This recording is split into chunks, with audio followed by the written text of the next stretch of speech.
नमस्कार दोस्तों। अर्पित inspiring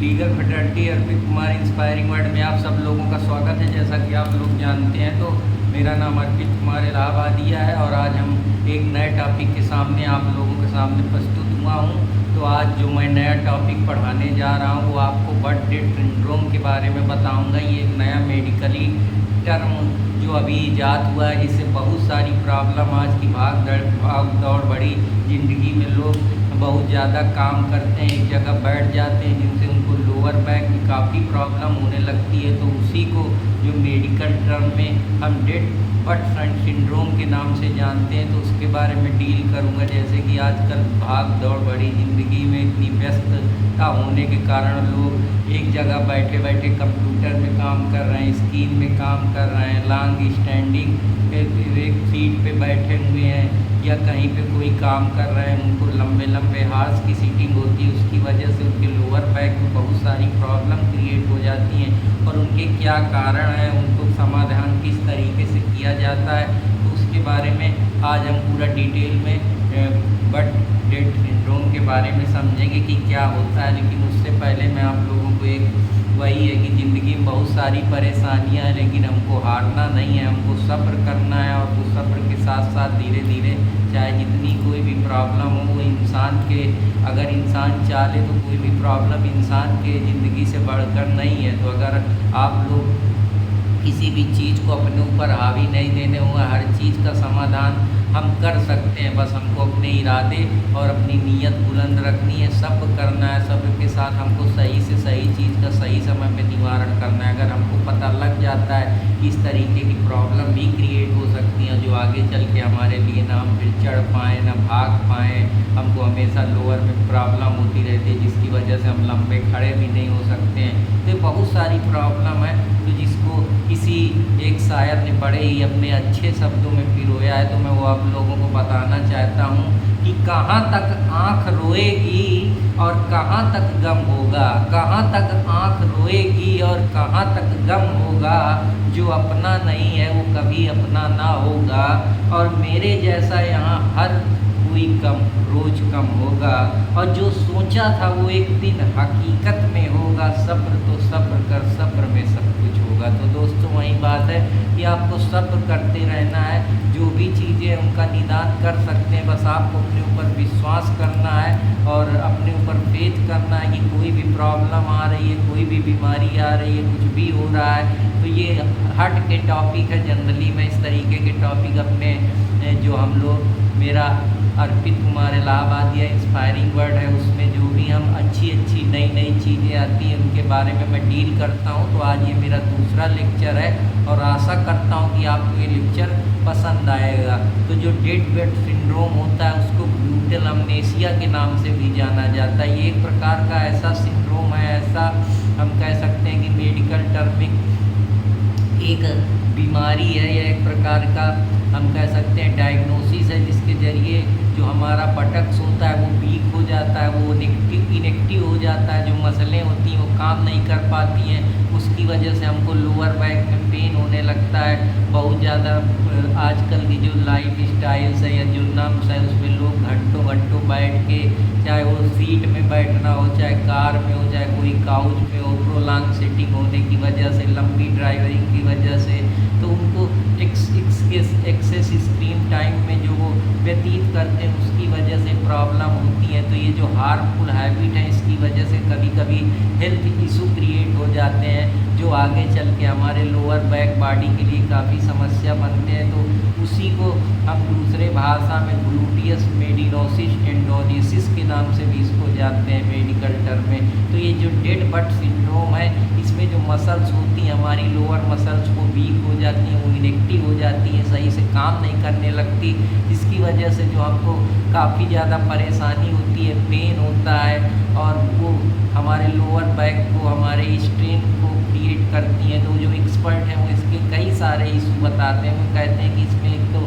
knee injury के चांसेस बढ़ जाते हैं, दूसरी बात जो आपका हिप होता है, जो आपका नितंब होता है, लोअर बैक बॉडी जहाँ पे और भी सारी जो हमारी ग्रंथियाँ हैं वो जुड़ी हुई हैं, जो हमारा हिप पिछला इलाका है, जो हमारे बटक्स हैं उससे जितनी भी रिलेटेड प्रॉब्लम क्रिएट करती है। उसी वजह से हमें बैठने में और खड़े होने में, लंबा में बहुत खड़े होने में और खड़े होने में सारी चीज़ों में प्रॉब्लम क्रिएट होती है। उस प्रॉब्लम की वजह से हमको काफ़ी ज़्यादा सहनी दर्द का सामना करना पड़ता है। हमारी बॉडी थकी थकी महसूस करती है। जो हमारा बॉडी का पोस्चर होता है वो सही तरीके से हम नहीं बैठे होते हैं, थोड़ा झुके होते हैं, जिसकी वजह से जो हमको बहुत ज़्यादा फटीगनेस महसूस होती है। तो ये सारी प्रॉब्लम्स हैं जिनका समाधान किया जाता है। लोअर बैक डिस्कम्फर्ट हमको जनरली मालूम होने लगती है।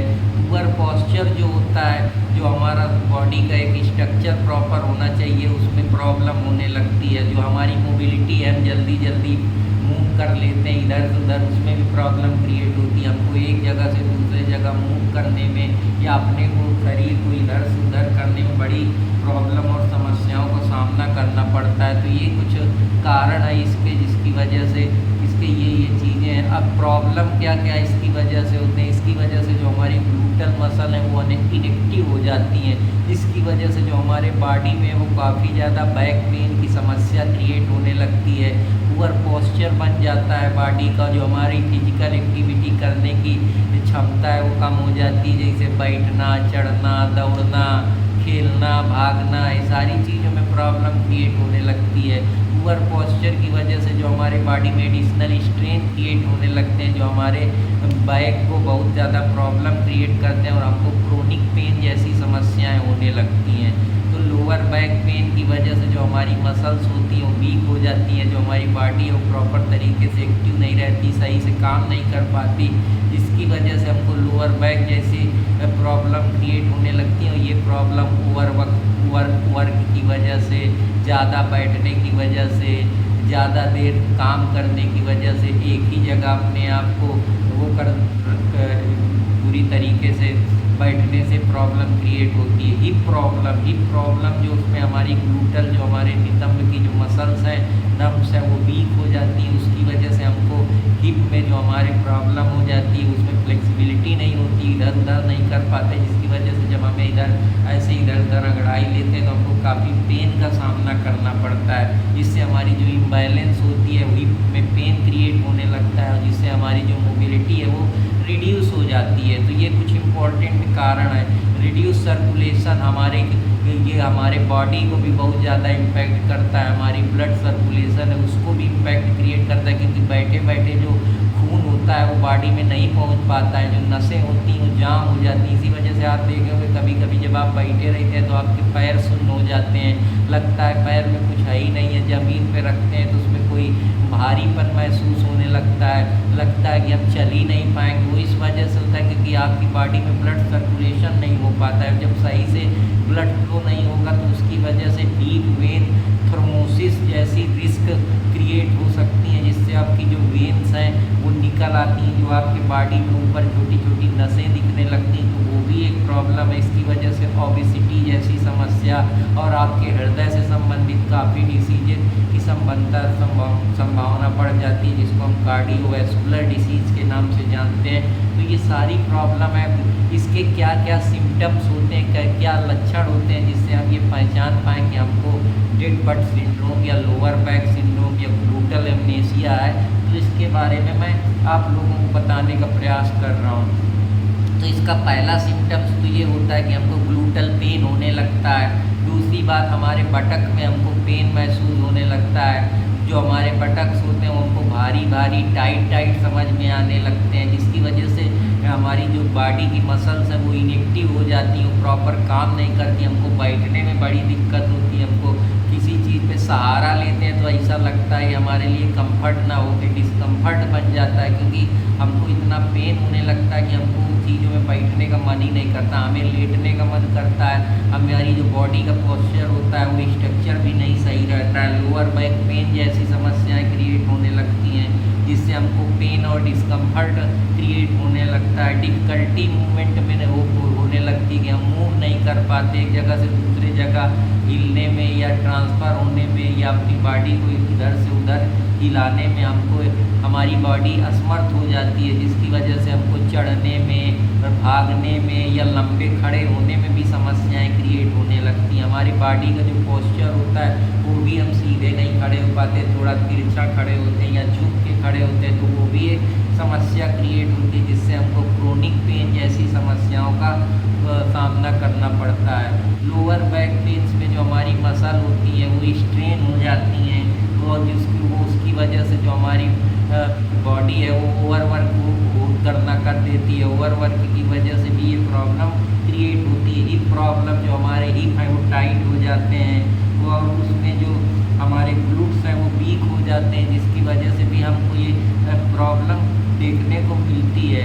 अब हम इसके बारे में ये जानने का प्रयास करते हैं कि इसके कौन कौन से तरीके हैं जिसके ज़रिए हम इस प्रकार की समस्याओं को दूर कर सकते हैं या हिप डेड बर्ड सिंड्रोम से हम अपनी बॉडी को बचा सकते हैं और अपनी बॉडी को एक्टिव और पुरानी तरीके से फ्लेक्सिबल कर सकते हैं और hip back pain, lower hip जो हमारा पेन होता है उससे कैसे बच सकते हैं। तो इसके कुछ प्रिवेंटिव मैनेजमेंट टेक्निक्स हैं, प्रिवेंटिव मेजर्स हैं जो लिए जाने चाहिए। जैसे रेगुलर हमको मूवमेंट पे ब्रेक लेना चाहिए, हमेशा काम नहीं करना चाहिए, थोड़ा बैठना चाहिए, जॉगिंग करना चाहिए, एक्सरसाइज करना चाहिए, भागना चाहिए, अपनी योगा करना चाहिए, स्ट्रेच करना चाहिए, अपनी बॉडी को इधर उधर फ्लेक्सिबिलिटी बनाना चाहिए, शॉर्ट वॉक करना चाहिए, क्विक वॉक करना चाहिए, अपनी मसल को एक्टिव करते रहना चाहिए, कसरत करनी चाहिए, जिससे हम सारी चीज़ों का समाधान कर सकते हैं। अपनी जो एक्सरसाइज है उसको बढ़ाइए, स्ट्रेंथ करिए, बॉडी को हिलाइए डुलाइए, मूवमेंट करिए, जिसकी वजह से भी जो आपकी मसल सिकुड़ी हुई है या एक जगह लगी हुई वो फ्लेक्सिबल होंगी और वो फिर से जो उनके जॉइंट है उसमें एडजस्ट हो जाएंगी। तो उसकी वजह से जो फ्लेक्सिबिलिटी आएगी, तो वो जो फ्लेक्सिबिलिटी होने की वजह से जो आपका बॉडी का पोस्चर बिगड़ा था वो प्रॉपर से अपने पुराने उस पर आ जाएगा। जिसके बहुत सारी टेक्निक है, जैसे स्क्वाट टेक्निक है जिसमें आप अपने जो लेग्स हैं उनको स्ट्रेच कर सकते हैं, अपने जो एक लंजेस टेक्निक है जिसमें आप ग्लूट को अपने स्ट्रेच कर सकते हैं, हिप को फ्लेक्सिबल कर सकते हैं, इधर उधर हिला डुला सकते हैं। तो ये सारी चीज़ें हैं जिसके ज़रिए आप इन चीज़ों का समाधान कर सकते हैं। फिर एक ब्रीजेस टेक्निक होती है। इस ब्रीजेस टेक्निक में आप क्या करें कि आप अपने बैक के बल लेट जाएं पीछे और अपने जो घुटने हैं उनको बेंड करें, इधर उधर अपना जो हिप है उसको लिफ्ट करें, अपने ग्लूट की तरफ उठाएं, जिसकी वजह से ये जो समस्याएं हैं उनसे भी समाधान मिल सकता है। क्लैम्पसेल का यूज करें। क्लैम्पसेल क्या होता है, जिसमें आप अपने जो घुटने हैं उनको बेंड करते हैं और जो आपके घुटने हैं उसको आप इतना स्ट्रेच करते हैं कि वो ग्लूट तक पहुँचे, ग्लूट के आगे पीछे धक्का दे, फ्लेक्सिबिलिटी बनाए, जिसकी वजह से आपको थोड़ी राहत मिलती है और इस तरीके के पेन से आप छुटकारा पा सकते हैं। स्ट्रेच करें, अपने बॉडी को जितना खींच सकें, जितना मूव कर सकें, जितना ज़्यादा से ज़्यादा हो, इधर उधर हिलाएँ डुलाएँ, उसमें फ्लेक्सिबिलिटी लाने का प्रयास करें। जैसे अपने टाइट हिप्स को इधर उधर करें, उसको आगे पीछे करें, फोम रोलिंग करें, बॉडी की योग करें। योग की वजह से जो आपकी मसल एक जगह जुड़ी हुई है उसमें फ्लेक्सिबिलिटी आएगी, मूवमेंट आएगा और आपकी बॉडी फ्लेक्सिबल होगी। तो आप इस तरीके की जो समस्याएं हैं उससे आपको समाधान मिलेगा। एर्गोनॉमिक एडजस्टमेंट करें जैसे चेयर का सही से प्रॉपर यूज करें, जितना आपकी बॉडी लोअर बैक सपोर्ट करती है उतनी तक ही चेयर लगाएं। फीट फ्लैट फ्लोर का यूज करें, इस तरीके की टेक्निक यूज करें। अपने हाइट को, जो डेस्क की हाइट है उसको अपने बॉडी के बराबर एडजस्ट करें, जिससे जो आपको दिक्कत ना हो और आपकी बॉडी को कंफर्ट मिले, जिसकी वजह से ये पेन ख़त्म हो सकते हैं। एक्टिव लाइफ स्टाइल अपनाएं, लगातार एक्सरसाइज करते रहें, फिजिकल एक्टिविटी में इन्वॉल्व रहें, भागें दौड़ें, बाइक करें, स्विंग करें, एक्सरसाइज करें और अपने हेल्थ को प्रॉपर तरीके से, इस तरीके से आप ख्याल रख सकते हैं और अपने को एक इस तरीके की जो समस्याएं नई नई आ रही हैं हमारी मेडिकल हेल्थ से रिलेटेड, जिससे आप अपनी लाइफ स्टाइल को, आप अपने को निरोग रख सकते हैं, आप हेल्दी रख सकते हैं, आप अपने को स्वस्थ रख सकते हैं। तो ये सारी प्रॉब्लमों का समाधान आप इस तरीके से कर सकते हैं और आप अपना एक बेहतर जो आपका स्वस्थ जीवन है वो जी सकते हैं। और अपने काम को भी बैलेंस करने के साथ साथ आप अपने हेल्थ को भी बैलेंस करके रखिए, क्योंकि हेल्थ वो पूंजी है जो दुनिया की सबसे इम्पोर्टेंट पूंजी है। सब कुछ चला जाए तो कोई भी समस्या नहीं, अगर हेल्थ आपका ख़राब हो गया तो आपकी पूरी ज़िंदगी ख़राब हो जाती है, क्योंकि हेल्थ इंसान का सबसे इम्पोर्टेंट एसेट है। क्योंकि ये ऐसी चीज़ है जिससे जब आपकी बॉडी ही नहीं रहेगा तो आपको जब हेल्थ प्रॉब्लम क्रिएट होगी तो आपको बहुत सारी समस्याएं होगी।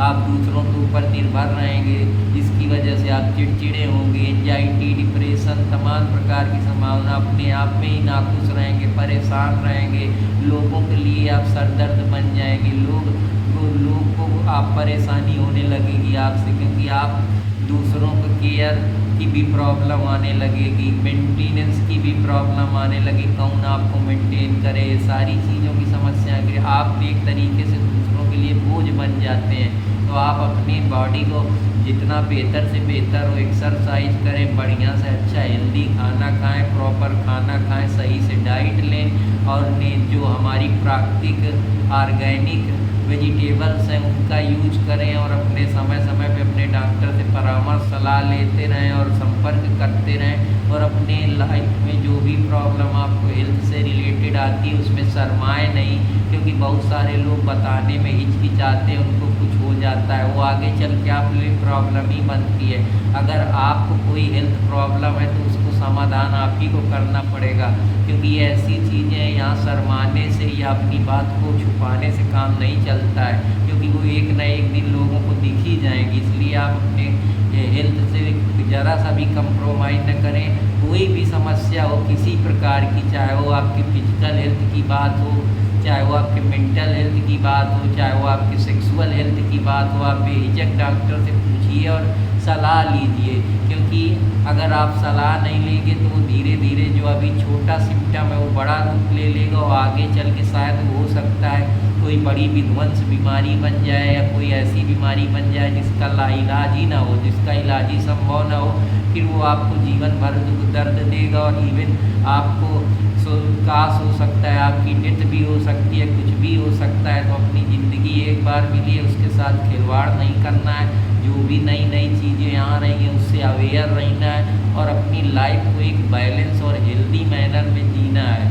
कि वही है कि किसी ने बहुत ही सुंदर शब्दों में कहा है, सुदर्शन ठाकर जो कि बहुत बड़े शायर हैं, वो कहते हैं कि वक्त के साथ साथ चलता रहे, यही है बेहतर आदमी के लिए। तो आप अपने को वक्त के हिसाब से सही समय पे सही चीज़ करिए, और अपने जीवन को खुशहाल बनाइए, अच्छा बनाइए, और आप खुश रहिए और सब बेहतर करते रहिए, और बिना किसी प्रॉब्लम के अपनी बात को दूसरों तक रखिए, बताइए, हिचकिचाइए नहीं, क्योंकि हिचकिचाने से या शर्माने से या अपनी बात को न बताने से कुछ आपको हाथ लगने वाला नहीं है। तो मैं इस वजह से आप लोगों को कह रहा हूँ कि आज मैं नए टॉपिक डेट बट सिंड्रोम के बारे में, जो लोअर बैक से ऐसी समस्या इसके बारे में बताया हूँ। फिर मैं आपको अभी और भी बहुत सारी चीज़ों के बारे में बताऊंगा जो नए कॉन्सेप्ट, जैसे अब एक रेनबो किस नाम का कॉन्सेप्ट अभी मार्केट में चल रहा है। तो मैं आपको जो भी नई नई इंटरेस्टिंग चीज़ें हैं उनके बारे में डील करता रहूँगा, और इस चैनल में जो भी नई से नई चीज़ें आएंगी वो आप तक पहुँचती रहेगी। तो कृपया मेरे चैनल को लाइक, सब्सक्राइब और कमेंट करते रहो। अर्पित कुमार इंस्पायरिंग वर्ड को भी लाइक, सब्सक्राइब देते रहो। मेरे चैनल लीगल फ्रेटर्निटी अर्पित कुमार इलाहाबादिया से जुड़े रहें, जहाँ मैं आपको टीचिंग से रिलेटेड लॉ और जो हमारी जनरल अवेयरनेस या कह सकते हैं कि जो आपकी जनरल स्टडीज़ के सब्जेक्ट हैं उनसे मैं डील करता हूँ। तो कृपया सपोर्ट और प्यार का आप लोगों का आकांक्षी, और आपके सहयोग से ये सारी चीज़ें संभव हो सकती हैं। तो तब तक के लिए मुझे भी इजाज़त दीजिए और लगे रहिए। तब फिर मिलते हैं कोई नए कॉन्सेप्ट के साथ।